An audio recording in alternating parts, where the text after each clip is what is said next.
அனைவருக்கும் வணக்கம் நண்பர்களே. பார்த்தீங்கன்னா இவங்க வந்து பந்தனோடு பஸ் ஸ்டாண்டில் வந்து ரொம்ப எல்லாத்தையுமே காசு கேட்டுட்டு அந்த கொஞ்சம் பேர் பார்த்தீங்கன்னா வந்து மனநலம் பாதிக்கப்பட்டிருக்காங்க. இவங்க வீடு பார்த்தீங்கன்னா ரொம்ப பழுதடைஞ்சது. அந்த வீடியோ வந்து நான் எல்லாத்தையும் ஃபேஸ்புக்கில் இன்ஸ்டாகிராமில் எல்லாத்தையும் அப்லோட் பண்ணியிருந்தேன். எல்லாருமே சேர்ந்து பார்த்தீங்கன்னா உதவி பண்ணி இன்னைக்கு ஒரு புது வீடு வந்து கட்டி கொடுத்தாச்சு. அது மட்டும் இல்லாமல் இந்த அம்மா வந்து கொஞ்சம் கொஞ்சம் இப்போ கொஞ்சம் ஓரளவு நார்மல் ஆகிட்டு இருக்காங்க. ஸோ இந்த உதவி பண்ண இந்த வீடு கட்ட உதவி பண்ண எல்லாருக்குமே ரொம்ப ரொம்ப நன்றி நண்பர்களே. அது மட்டும் இல்லாமல் இவங்களுக்கு அத்தியாவசிய பொருள் வந்து மாசம் அந்த மளிகை ஜாமான் மட்டும் கொஞ்சம் உதவி பண்ணுங்க. இந்த வீடு கட்ட உதவி பண்ண அனைத்து நல்ல சொந்தங்களுக்கும் ரொம்ப ரொம்ப நன்றி. வீடு கட்டிட்டு கொடுத்துருக்கோம், மளிகை ஜாமான் வாங்கி கொடுத்துருக்கோம், ரொம்ப நன்றி. பார்த்தீங்கன்னா இவங்க வந்து அவ்வளோ கஷ்டப்பட்டு இருந்தாங்க. இவங்களுக்கு இந்த உதவி பண்ண எல்லாருக்குமே ரொம்ப ரொம்ப நன்றி. அது மட்டும் இல்லாமல் பேர் எதுவுமே சொல்லவே இல்லை. என்ன அமௌண்ட் கொடுக்கணும் கூட சொல்லக்கூடாதுப்பா. அவளை வந்து நான் கொடுக்குறது மட்டும் கொடுங்கன்னு சொல்லியிருந்தாங்க. அதே மாதிரி இருந்தாங்க.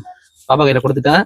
இந்த ஹெல்ப் பண்ண எல்லாருக்குமே ரொம்ப ரொம்ப நன்றி. அந்த பேர் சொல்ல வேண்டாம்னு உதவி பண்ண அண்ணாவுக்கும் ரொம்ப நன்றி. நன்றி நண்பர்களே.